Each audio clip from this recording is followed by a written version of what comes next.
ఈరోజు అందరికీ ego problems ఎక్కువైపోయాయి, అందరికీ అహం అడ్డొచ్చేస్తుంది.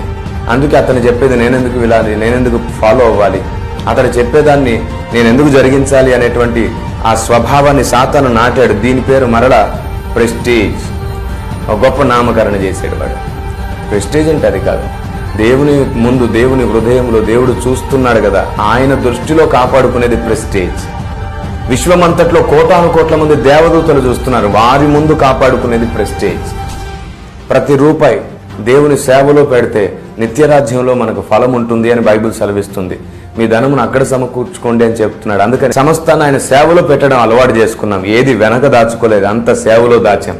సేవను మనం కడితే మనల్ని సేవ కడుతుంది, సేవను మనం నడిపితే మనల్ని సేవ నడుపుతుంది. సేవే మనం అవ్వాలి, మనమే సేవ అవ్వాలి. కానీ మనం బతకడం కోసమే సేవ అవ్వకూడదు, మనం బతికి సేవ చేయాలి.